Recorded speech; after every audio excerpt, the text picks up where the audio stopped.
আসসালামু আলাইকুম। Basic study ABC চ্যানেলে এবং পেজে সবাইকে স্বাগতম। যারা গণিতে খুব দুর্বল এবং চাকরি প্রার্থীদের জন্য এই ফ্রি কোর্সটি খুব গুরুত্বপূর্ণ। আজকের টপিক অনুপাত ও সমানুপাত এর দ্বিতীয় ক্লাস। এই ক্লাসে যে অঙ্কগুলো সমাধান করা হবে সেই অঙ্কগুলো প্রথমে দেখে নিব। প্রশ্ন 4:16 দ্বিভাজিত অনুপাত কত? এই প্রশ্নটি পরিবার পরিকল্পনা অধিদপ্তরের পরিবার কল্যাণ পরিদর্শিকা পরীক্ষায় এসেছিল 2018 সালে। প্রশ্ন 4:9 দ্বিভাজিত অনুপাত কত? এই প্রশ্নটি ডাক বিভাগের পোস্টাল অপারেটর পরীক্ষায় এসেছিল 2016 সালে। প্রশ্ন 4:25 দ্বিগুণ অনুপাত কত? এই প্রশ্নটি বিভিন্ন মন্ত্রণালয়ের পরীক্ষায় এসেছিল 2018 সালে। প্রশ্ন 2:3 এর ব্যস্তানুপাত কত? এই প্রশ্নটি সমাজসেবা অধিদপ্তরের ফিল্ড সুপারভাইজার এবং অফিস সহকারী কাম কম্পিউটার পরীক্ষায় এসেছিল 2018 সালে। প্রশ্ন the ratio of 1/4 to 3/5 is what? এই প্রশ্নটি পল্লী বিদ্যুতায়ন বোর্ড সহকারী সচিব পরীক্ষায় এসেছিল 2013 সালে। প্রশ্ন 3, 9 ও 4 এর চতুর্থ সমানুপাতিক কত? এই প্রশ্নটি 30তম বিশেষ পরীক্ষায় এসেছিল। প্রশ্ন 4 এর 2/1 অংশ 2 এর চতুর্থ সমানুপাতিক কত? এই প্রশ্নটি ষষ্ঠ বেসরকারি শিক্ষক নিবন্ধন পরীক্ষায় এসেছিল 2010 সালে। অনুপাত ও সমানুপাত অঙ্ক থেকে বিভিন্ন চাকরি পরীক্ষায় প্রশ্ন আসে, তাই আজকের ভিডিওটি খুব গুরুত্বপূর্ণ। এখন আমরা এই অঙ্কগুলোর খুব সহজভাবে সমাধান করব।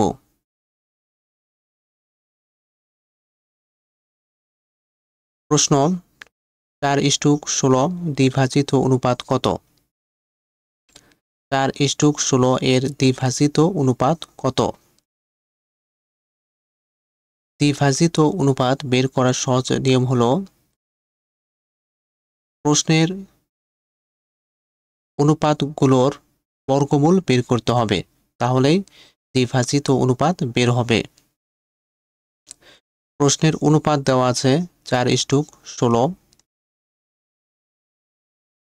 প্রথমে 4-এর বর্গমূল বের করতে হবে, এরপর 16-র বর্গমূল বের করতে হবে। 4-এর বর্গমূল বের করার জন্য প্রথমে লিখতে হবে √4। √4 নিচে আসলো, স্টুক নিচে আসলো। এরপর 16-র বর্গমূল বের করার জন্য লিখতে হবে √16। √16 নিচে আসলো।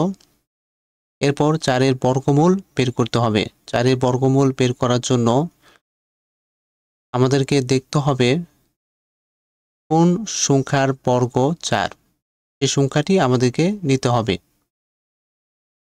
2-এর বর্গ অর্থাৎ 2 × 2, 2 × 2 = 4।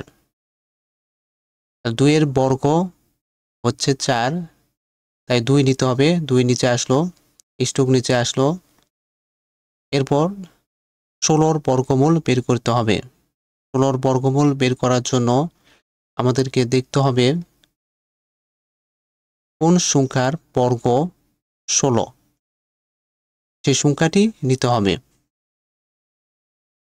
4-এর বর্গ অর্থাৎ 4 × 4 = 4 × 4 = 16।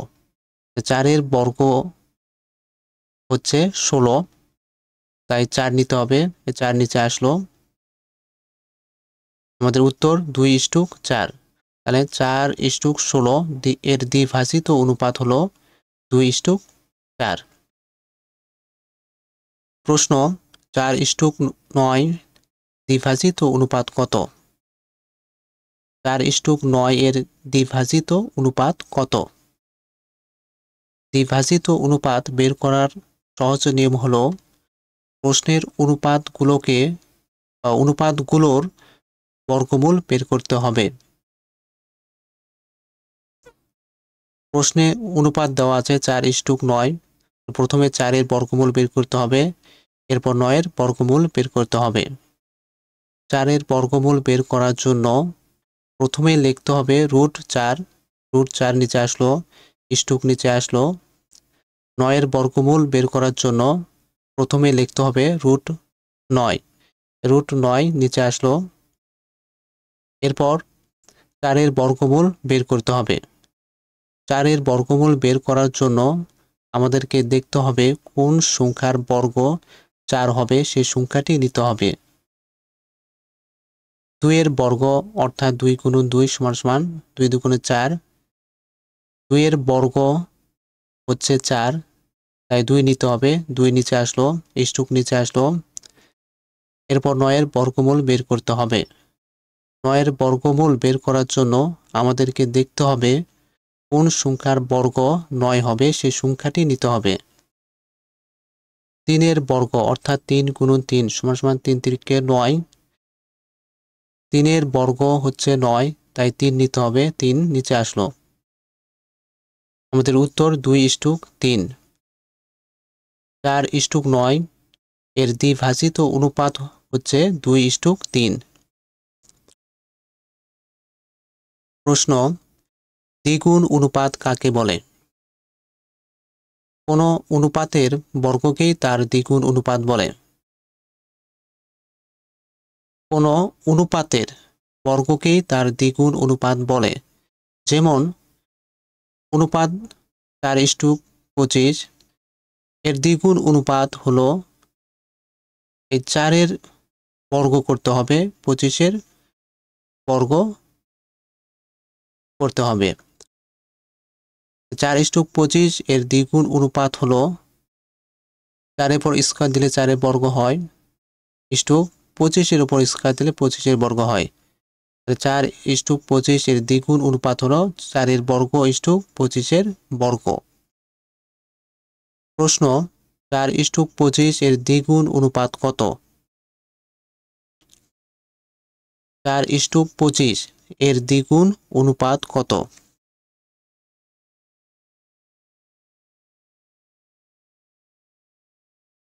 দ্বিগুণ অনুপাত বের করার জন্য প্রশ্নের অনুপাতগুলোকে বর্গ করতে হবে, তাহলেই দ্বিগুণ অনুপাত বের হবে। প্রশ্নের অনুপাত দেওয়া আছে 4:25, 4:25 নিচে আসলো। এই 4 এর বর্গ করতে হবে, 25 এরও বর্গ করতে হবে, তাহলেই 4:25 এর দ্বিগুণ অনুপাত বের হবে। 4 এর উপর স্কয়ার দিলে 4 এর বর্গ হয়, ইস্টুক নিচে আসলো। 25 এর উপর স্কয়ার দিলে 25 এর বর্গ হয়। 4 এর বর্গ অর্থাৎ 4 × 4, ইস্টুক নিচে আসলো। 25 এর বর্গ অর্থাৎ 25 × 25। 4 এর সাথে 4 গুণ করলে 4 × 4 = 16, 16 নিচে আসলো, ইস্টুক নিচে আসলো। 25 এর সাথে 25 গুণ করলে হয় 625।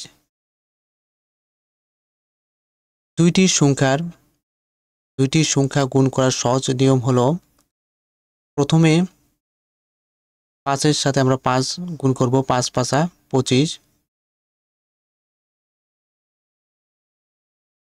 প্রথমে 5 এর সাথে আমরা 5 গুণ করব, 5 × 5 = 25, 25 5 5 ডান পাশে লিখলাম, হাতে থাকে 2, 2 উপরে আমরা লিখলাম। এরপর 2 এর সাথে 2 গুণ করব, 2 × 2 = 4, 4 আমরা বাম পাশে লিখলাম। এরপর 5 এর সাথে আমরা 2 গুণ করব, 5 × 2 = 10, 10 এই ডান পাশে লিখলাম। এরপর 2 এর সাথে 5 গুণ করব, 5 × 2 = 10, 10 আমরা বাম পাশে লিখলাম।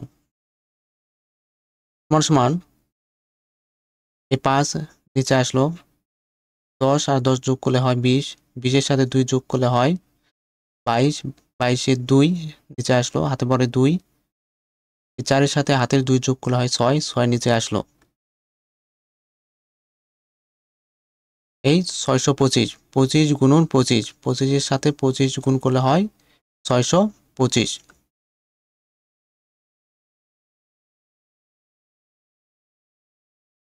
প্রশ্ন, লঘু অনুপাত কাকে বলে? যে অনুপাতের পূর্ব রাশি ছোট এবং উত্তর রাশি বড় হয় তাকে লঘু অনুপাত বলে। লঘু অনুপাত কাকে বলে? যে অনুপাতের পূর্ব রাশি ছোট এবং উত্তর রাশি বড় হয় তাকে লঘু অনুপাত বলে।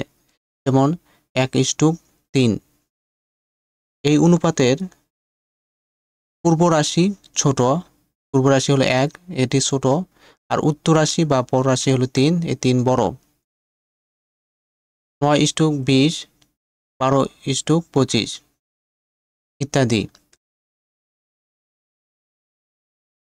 প্রশ্ন, গুরু অনুপাত কাকে বলে?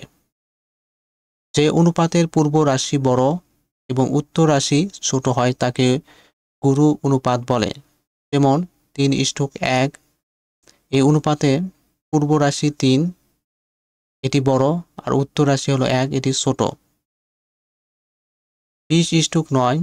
এই অনুপাতে পূর্ব রাশি 20, এটি বড়, উত্তর রাশি 9, এটি ছোট। 15:12। এই অনুপাতের পূর্ব রাশি 15 বড়, উত্তর রাশি 12, এটি ছোট। তাই এই অনুপাতগুলো হলো গুরু অনুপাত। প্রশ্ন, ব্যস্ত অনুপাত কাকে বলে? যে অনুপাতের পূর্ব রাশি এবং উত্তর রাশি পরস্পর স্থান বিনিময় করে তাকে ব্যস্ত অনুপাত বলে। ব্যস্ত অনুপাত কাকে বলে?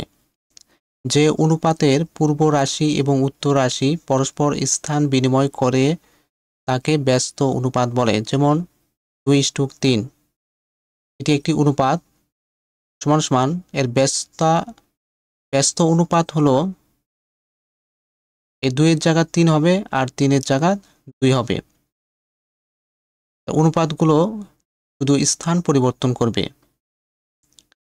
2 এর জায়গাতে আমরা 3 লিখবো, এই 3 ডান পাশে আসলো, ইস্টু এই 3 এর জায়গাতে আমরা 2 লিখবো, এই 2 ডান পাশে আসলো।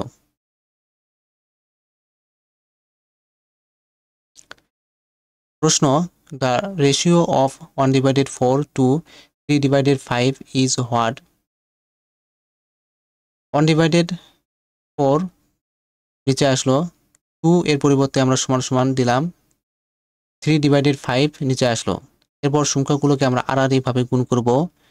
3 দিয়ে 5 দিয়ে একক গুণ করলে হয় 5, এই 5 নিচে আসলো। সমান সমান এর পরিবর্তে আমরা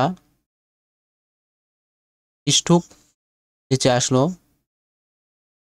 3 দিয়ে 4 গুণ করা হয়, 3 4 12, 12 নিচে আসলো। আমাদের উত্তর 5:12 অথবা 5:12। প্রশ্ন, 2:3 এর ব্যস্তানুপাত কত?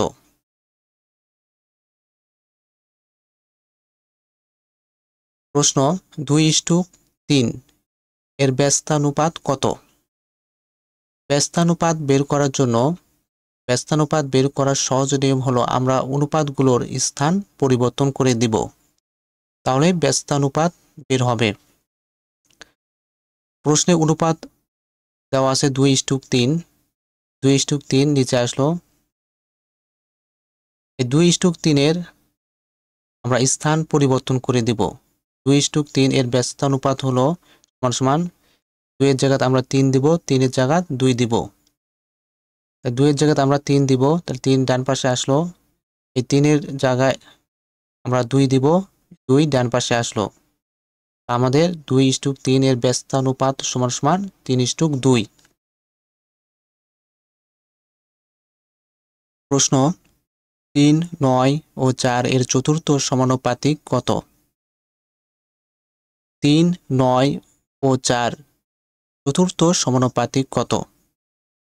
চতুর্থ সমানুপাতিক বের করার একটি সহজ সূত্র হলো চতুর্থ সমানুপাতিক সমান সমান তৃতীয় রাশি গুণন দ্বিতীয় রাশি ভাগ প্রথম রাশি।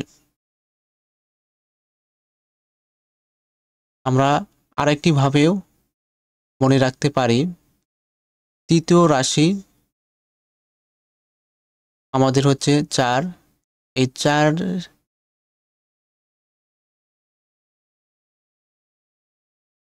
চতুর্থ সমানুপাতিক সমান সমান তৃতীয় রাশি গুণন দ্বিতীয় রাশি ভাগ প্রথম রাশি। চতুর্থ সমানুপাতিক সমান সমান তৃতীয় রাশি। তৃতীয় রাশি হলো এই 4, এই 4 নিচে আসলো গুণন দ্বিতীয় রাশি প্রশ্নে দেওয়া আছে 9, এই 9 নিচে আসলো ভাগ প্রথম রাশি। প্রশ্নে প্রথম রাশি দেওয়া আছে 3, এই 3 নিচে আসলো 3, 9 ভিতর যায় 3 বার, 3 3 9, উপরের সংখ্যা থাকে 4 আর 3, এই দুটি সংখ্যা গুণ করতে হবে। 3 দিয়ে 4 গুণ করা হয় 3 4 12, এই 12 নিচে আসলো। আমাদের উত্তর 12। প্রশ্ন 4, 4 2 ভাগের 1 অংশ 2 এর চতুর্থ সমানুপাতিক কত? 4, 4 2 ভাগের 1 অংশ 2 এর চতুর্থ সমানুপাতিক কত? চতুর্থ সমানুপাতি বের করার একটি সূত্র হলো তৃতীয় রাশি গুণন দ্বিতীয় রাশি ভাগ প্রথম রাশি। প্রশ্নে মিশ্র ভগ্নাংশ দেওয়া আছে, এই মিশ্র ভগ্নাংশটিকে সাধারণ ভগ্নাংশে রূপান্তর করতে হবে। 4 2 ভাগের 1 অংশ নিচে আসলো সমান সমান 4 দিয়ে 2 গুণ করলে হয় 4 2 8, এই 8 এর সাথে 1 যোগ করতে হবে, তাহলে 9, 9 ডান পাশে আসলো ভাগ 2 ডান পাশে আসলো। আমাদের সাধারণ ভগ্নাংশটি বের হলো 2 ভাগের 9 অংশ। চতুর্থ সমানুপাতিক সমান সমান তৃতীয় রাশি প্রশ্নে দেওয়া আছে 2, এই 2 নিচে আসলো গুণন দ্বিতীয় রাশি। প্রশ্নে দ্বিতীয় রাশি দেওয়া আছে, আমাদের দ্বিতীয় রাশি বের হয়েছে 2 ভাগের 9 অংশ, এই 9 নিচে আসলো ভাগ প্রথম রাশি। প্রশ্নে প্রথম রাশি দেওয়া আছে 4, এই 4 নিচে আসলো গুণন এই 2 নিচে আসলো, এই 2 কাটা যায়, 4 9 এর ভিতর যায় হলো 2 বার, 4 2 8, 9 এর ভিতর থেকে 8 বিয়োগ করলে থাকে 1, 4 1 এর ভিতর যায় না, তাই 1 ভাগ 4 সমান সমান 2 এর 4 ভাগের 1 অংশ নিচে আসলো। আমাদের উত্তর 2 এর 4 ভাগের 1 অংশ। আজকের টপিকের আলোচনা এই পর্যন্ত শেষ। আমাদের এই টপিকের তৃতীয় ক্লাস দেখার জন্য সবাইকে আমন্ত্রণ রইল। আর যদি অঙ্কটি ভালো লাগে তাহলে অবশ্যই লাইক এবং শেয়ার করুন।